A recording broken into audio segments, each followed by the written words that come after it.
자, 박종훈의 경제한방 함께하고 계신데요. 자, 이번에는 우리 서영민 기자와 함께 금리와 인플레이션 얘기를 좀 해볼까 하는데요. 이 최근에 낸 책 거대한 충격 이후의 세계, 여길 보면 여러 가지 이제 금리와 인플레이션에 대해서 아주 흥미로운 얘기들이 많더라고요. 근데 네. 먼저 현안부터 좀 짚어보고 싶은데 네. 이제 미국의 금리 인상 과연 끝난 건가요? 이제 한 방 더 남아있는 건가요? 어떻게 봐야 되나요? 변수가 없다면 끝났다라는 취지의 말을 파월 의장이 한 것 같습니다. 근데 변수가 없다면 이 부분도 끝났다는 말 못지않게 중요합니다. 또 다른 하나 중요한 것이 있다면 앞으로 언제 내릴 것이냐 요건데 요기에 대해서는 여전히 쐐기를 박아놨습니다. 그래서 금융시장이 좀 실망을 했는데 일단 변수가 없다면 끝났다라는 측면에서 보자면 그 미국의 CPI가 좀 꺾이고 있습니다. 사실 헤드라인 CPI는 이미 지금 금리 수준이 상단이 5.25%인데 그 이하로 떨어져 있습니다. 헤드라인은. 근데 근원 물가가 아직 여전히 안 떨어져 있죠. 이 상황이 있긴 하지만 근원 물가도 계속 떨어질 것 같긴 하고 이번 달에도 역시 조금은 떨어질 것 같다는 분석이 지배적이거든요. 그런 상황에서 보자면 약간은 걱정을 좀 덜해도 되는 시점이 된 거 아니냐는 생각도 할 수 있는데 다른 한 측면에서 보면 그렇다면 언제 떨어질 것이냐. 근데 파월 의장은 내릴 수 없다고 했습니다. 당장은 내릴 계획 없고 올해는 뭐 내릴 계획이 없는 게 아닌가 하는 시장의 관측이 훨씬 더 많이 나옵니다. 그 이유는 지금 이 인플레이션을 모르겠기 때문이죠. 그러니까 지금 인플레이션이 상당 수준으로 떨어져 있긴 하나 여전히 모르겠는 측면이 너무 많다. 특히 근원 물가가 왜 이렇게 안 떨어지는지 모르겠다. 사실 근원 물가를 미국에서는 그 연준 사이트 아틀란타 연준에서 다양한 데이터를 제공하는데 거기 들어가 보면 그 근원 물가를 검색하면 거기 앞에 형용사가 하나 붙어 있습니다. 스티키 프라이스. 끈적끈적하다. 잘 안 내려간다는 겁니다. 그러니까 헤드라인 물가는 막 변동폭이 심한데 근원 물가, 에너지나 식료품을 제외하고 보면 여전히 매우 안 내려가는 상황, 이해하기 어려운 상황이 반복되고 있다는 겁니다. 뭐 아직도 지금 금리 수준보다 높으니까요. 사실은 이 물가를 잡으려면 전통적으로 중앙은행은 물가보다 훨씬 높은 수준에 이렇게 고물가를 잡으려면 물가보다 더 높게 금리를 치켜 올렸었거든요. 오일 쇼크 때 바로 그랬고. 근데 이번에는 물가 가까이 금리가 가지는 못했습니다. 지금 최상단이 5.25인데 사실 물가는 거의 10% 갔었으니까 근처도 안 갔던 겁니다.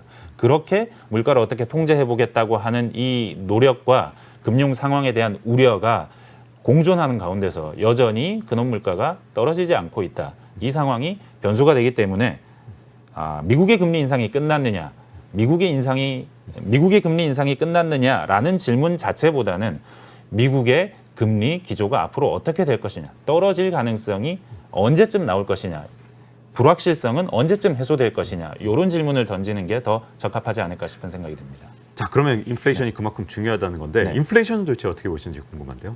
이코노미스트지에서 제가 흥미로운 기사를 하나 읽은 게 경제사학자 브래드포드 드롱이라는 분이 과거에 미국의 인플레이션이 굉장한 인플레이션이 한 5번 정도가 있었다라고 얘기를 하면서 해주는 그 기사가 하나 굉장히 눈길을 끌었었습니다. 저는. 왜냐하면 역사적으로 보면 제일 첫 번째 굉장히 높은 인플레이션은 1차 대전 시기에 1916년, 18년 시기에 있었고 그 인플레이션 이후에는 2차 대전기, 2차 대전이 끝난 직후 그리고 더 흥미롭게는 한국전쟁기도 있습니다. 한국전쟁을 딱 언급합니다. 1951년인데 사실은 한국전쟁의 뜨거운 전쟁은 51년에 다 끝났기 때문에 이 51년의 인플레이션이라는 것은 한국전쟁의 이후에 어떤 결과라고 봐도 좋을 텐데 이때가 있고 그리고 그 다음에 스태그플레이션기의 인플레이션이 있습니다.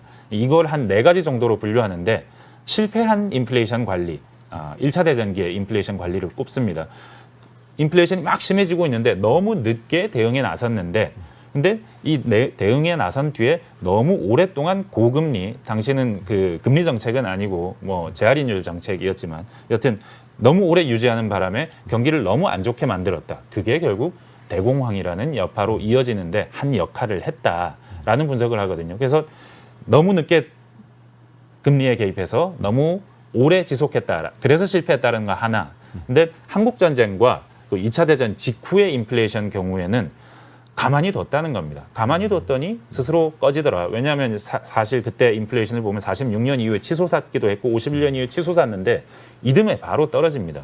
이걸 가지고 설명을 하자면 전쟁기의 인플레이션은 막을 수 없고 근데 그 막을 수 없다는 말은 전쟁이 끝나거나 소강 상태가 되면 싹 사라진다. 뭐 이런 얘기가 될 수도 있는 겁니다. 사실은 또 그 기간 동안 인플레이션이 있음으로 인해서 전쟁 기간 동안 발행했던 채권들, 미국 국채들 이 금리가 높은 수준이 인플레이션에 의해서 상쇄되는 효과, 이걸 은근히 즐겼다라는 얘기를 할 수도 있고요. 다른 한 인플레이션은 2차 대전기 인플레이션, 이건 별 의미가 없다는 겁니다. 왜냐하면 가격 통제로 갔기 때문에 의미가 없고 70년대 스태그플레이션은 20% 넘게 금리를 올려서 겨우 잡았다는 거죠. 지금의 인플레이션이 무엇과 비슷하냐? 한국 전쟁이나 2차 대전 직후의 인플레이션과 비슷하다는 겁니다. 전쟁 요인에 의해서 극히 좌우되는 것이지 스태그플레이션과는 좀 다르다. 다른 이유는 또 기회가 된다면 설명을 드리겠지만 그 다르기 때문에 지금 상황은 보면 좀 가만히 내버려두면 좀 나을 수 있는데 이게 자꾸 스태그플레이션 이런 얘기를 하면서 자기 실현적으로 좀 더 안 좋은 상황으로 갈 수 있는 측면도 있다. 이런 분석을 해서 굉장히 역사적인 분석이어서 흥미롭다고 생각을 했습니다. 자, 그러면 이제 스태그플레이션의 어쨌든 구성 요소라고 할 수 있다면 경기 침체와 인플레이션이 동시에 오면 스태그플레이션. 그러면 인플레이션에 대해서는 얘기를 나눠봤으니까요. 경기 침체 가능성은 어떻게 보시나요?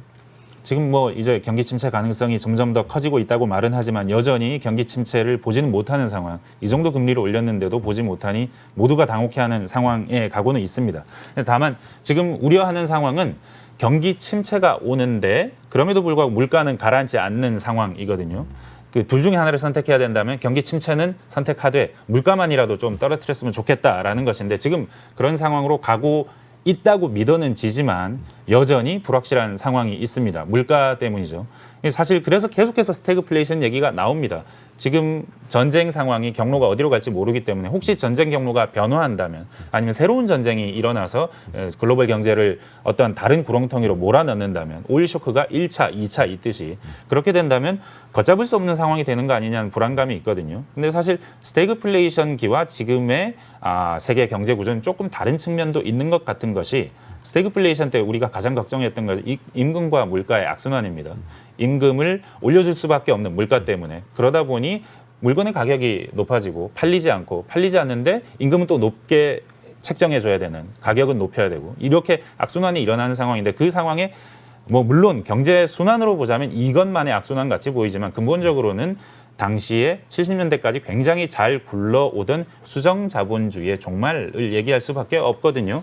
당시에 전쟁 이후에 모든 것이 좋았고 계속해서 자본주의 골디락스 시기라고 불렀는데 굉장히 경제가 잘 굴러간 이유는 케인즈 시기의 경제 정책 마인드죠. 정부는 계속해서 필립스 곡선을 보면서 실업률과 물가 사이의 반비례 관계를 보면서 어느 정도 수준이면 적절할 것인지 정부가 결정을 하고 그에 따라서 정부는 재정 정책으로 경제 내에 돈을 밀어넣으면 약간의 인플레이션은 있지만 경제는 계속해서 성장하고 노동자도 해피하고 그런 상황이 이어진다는 그런 시기가 장기간 이어졌었거든요. 미국과 영미권에서. 근데 그 시스템이 너무 노동자 보호가 과했고 동시에 물가는 올라가는데 더 이상 필립스 곡선은 보이지 않아서 거기다 돈을 집어넣으면 물가 상승은 일어나는데 실업률은 높아지는 그래서 반비례 상황이 발견되지 않는 상황으로 가다 보니까 경제 시스템의 어떤 위기가 온 것 그래서 그 노동자와의 합의 문화가 깨어지고 동시에 노동권 굉장히 제약하면서 공급주의 경제학으로 옮겨가는 어떤 시점 이동이 있으면서 그러면서 그 이 임금과 물가의 악순환을 어떻게 해결할 것인가가 화두가 되었던 것인데 근데 지금 그런 상황이 나타날 수 있느냐 이미 노동은 굉장히 그 신자유주의 사회 이후 뭐 굉장히 그 유연화되어 있고 과거처럼 과보호 같은 상황도 거의 없는 것 같고 동시에 임금으로 물가를 좀 더 압력을 하기 위해서는 노조가 필요한데 노조의 힘이 그만큼 강력하냐 아니면 사회 전체적으로 그런 종류의 문제가 사회적인 문제로 대두되고 있느냐 그런 상황은 좀 아닌 것 같기 때문에 뭐 노동시장 혹은 임금 상황에 어느 정도 변화가 있을 수는 있지만 스태그플레이션과는 좀 다른 상황이 아니냐 하는 생각은 일단 듭니다. 네. 이 책에 키신저 질서가 붕괴되고 있다 이런 표현이 있던데 키신저 질서 어떤 것이고 또 왜 무너지고 있다 이렇게 표현을 하셨는지가 궁금한데요. 미국 외교의 거인이죠. 키신저, 헨리 키신저. 사실은 핑퐁 외교, 중국과의 화해, 소련 견제 그런 차원에서 중국에 좀 더 견착한 그런 미국의 정책, 외교 정책을 입안했는데 결국 이것이 중국을 도와줬다. 중국이 세계 시장으로 나오게 된 계기가 됐다고 인식은 하지만 사실은 좀 더 넓게 보면 중국이 세계 경제로 나왔다. 그전에는 누가 나왔을까? 한국이 나왔습니다. 중국 전에 세계 경제로 한국이 나왔고 그전에는 2차 대전 직후에 일본이 세계 경제를 주름잡는 위치로 올라섰습니다. 그러니까 일본, 그다음에 한국과 타이완 혹은 뭐 홍콩 내지는 뭐 싱가포르 정도 얘기할 수 있겠죠. 그 다음에 중국이 세계 경제로 나온 겁니다. 그러니까 모든 지난 한 50년간의 세계에서 가장 그 경제적으로 그 눈부시게 주목받은 나라들은 다 동아시아에 있었습니다. 왜 동아시아에 있었을까? 이 지역이 전쟁 직후에 미국이 동아시아에 심어놓은 질서와 관계가 있다는 것이 국제 정치를 분석하시는 분들 혹은 뭐 정치 경제 전문가들의 분석인데 거기에 대해서 그 파이낸셜 타임스 이코노미스트라고 할 수도 있고 아니면 평론가로도 할 수 있는 기디온 레커만이라는 분이 파이낸셜 타임스에 쓴 글에 등장하는 키신저 질서라는 워딩이 있어서 그대로 따왔는데 사실 이 얘기를 많이들 부릅니다. 그 얘기는 뭐냐면 2차 대전 직후에 일본이 패망한 뒤에 미국이 일본을 관리하면서 동아시아 질서에 개입을 하죠. 그게 우리 한국 전쟁 시기에 일본과 맺은 샌프란시스코 협약, 이게 뭐 미일 상호 방위 조약이라고도 부를 수 있는데 결국 그 조약을 체결하면서 일본이 미국과 그 정치 경제적으로 굉장히 붙게 되는 결과를 가져옵니다. 그러다 보니 일본은 외교적인 걱정 혹은 군사적인 걱정은 접어두고 그건 미국에게 맡겨두고 경제만 발전시키면 되는 상황이 된 거죠. 그러면서 일본 경제가 급속히 발전하는데 그 똑같은 시스템을 한국에도 이식을 합니다. 한국에도 이식을 해서 한국과 미국과의 뭐 상호 방위 조약도 있었고 그리고 한국에 일본과 청구권 협정을 맺죠. 일본과 청구권 협정을 맺으면서 막대한 자금을 가져와서 발전을 하는데 그 발전 로드맵 역시 일본과 매우 흡사합니다. 타이완도 비슷했고 처음에는 제조업에서 뭐 가발 공정에서 시작해서 전자제품으로 가면서 똑같은 경로를 밟으면서 일본과 한국을 발전시켰던 바로 그 정책이 중국에도 들어간 겁니다. 키신저 협약 이후에 키신저가 중국에 간 이후에 그래서 동아시아에 있는 이 전후 체제 많은 사람들은 동아시아 전후 체제라고 부르는데 이게 미국에 의해서 이 지역에 정치적인 안정을 가져왔고 그러면서 이 지역에서 바다를 항해할 때 누구도 정치적인 걱정을 하지 않고 항해할 수 있고 그러다 보니 물건을 만들어서 해외로 팔 수 있는 굉장히 좋은 환경이 이 지역에 조성이 됐다라는 것인데 그 질서를 키신저 질서라고 부른다면 이제는 그 질서가 거의 존재하지 않게 된 상황인 것 같다는 겁니다. 중국은 러시아하고 같이 우리나라 방공식별망 카디즈를 계속해서 이렇게 왔다 갔다 드나듭니다. 아니면 중국과 타이완 사이의 타이완 해협을 계속해서 훈련을 하면서 드나들어요. 기존의 질서에서는 중국이 미국의 우위를 인정하고 그래서 이런 지역에서의 정치적으로는 도전하지 않는 것이 그동안의 규범이었다면 중국이 그러지 않습니다. 중국만 그러냐? 러시아도 마찬가지고 북한은 계속해서 핵실험을 하죠. 그러면서 이 지역에 있는 안정적인 체제의 균열을 내고자 하는데 심지어 한국과 일본도 그랬습니다.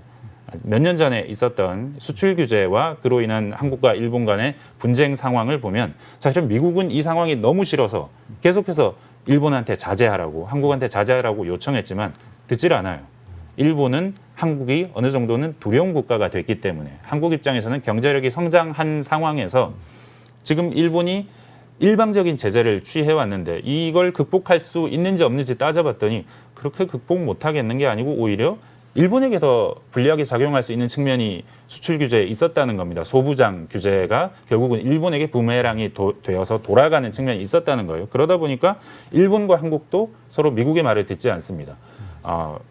남아시아 지역도 가보면 아시겠지만 필리핀도 중국 편을 들었다가 미국 편을 들었다가 다른 나라들도 마찬가지예요. 이제 더 이상 미국의 일방적인 질서를 인정하지 않는 상황이 됐는데 근데 이 상황이 결국 어떤 결과로 이어질 것이냐. 미국과 중국의 대립 구도 하에서 앞으로 어떻게 이 키신저 질서가 무너져 가면서 작용할 것이냐가 불확실성이 되고 있다.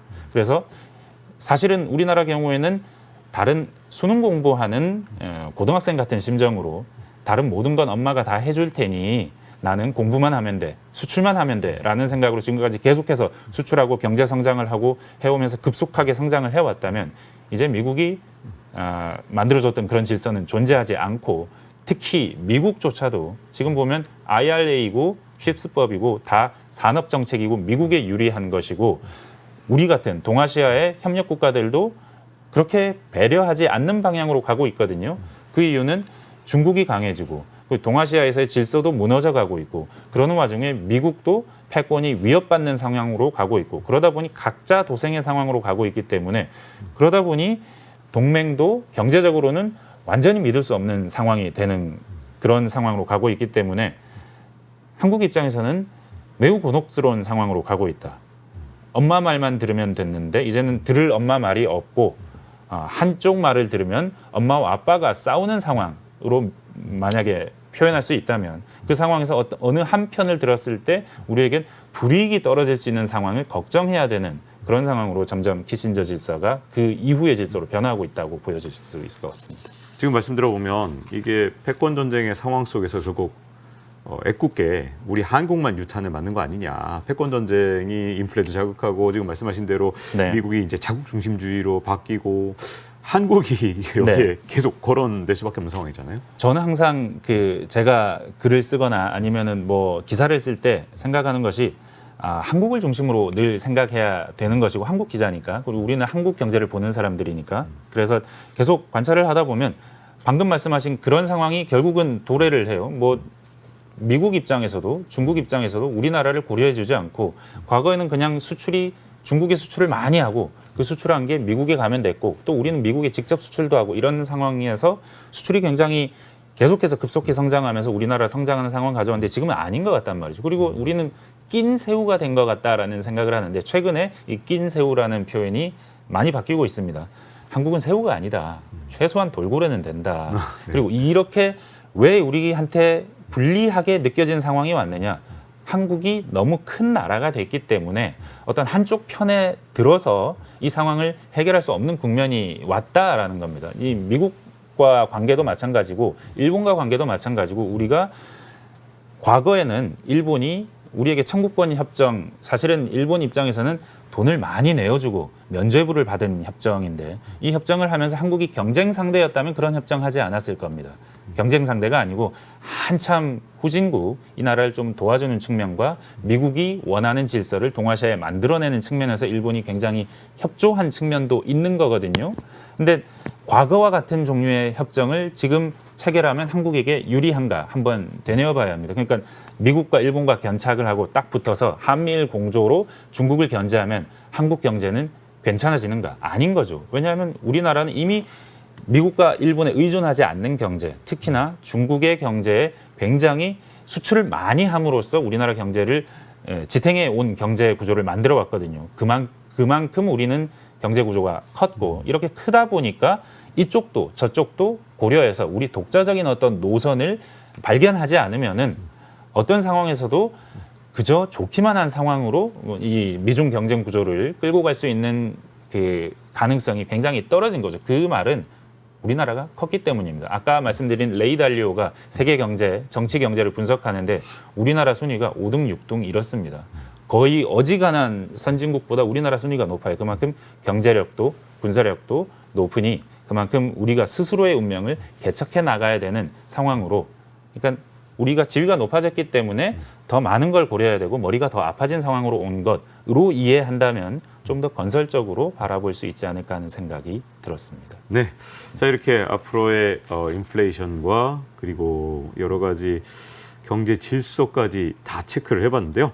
자 서영민 기자와 함께 깊은 얘기를 나눠본 것 같습니다. 오늘 이렇게 나와주셔서 감사합니다. 네, 감사합니다. 네, 자 박종의 경제방 이제 마칠 시간이 됐습니다. 다음 시간에 뵙겠습니다. 감사합니다.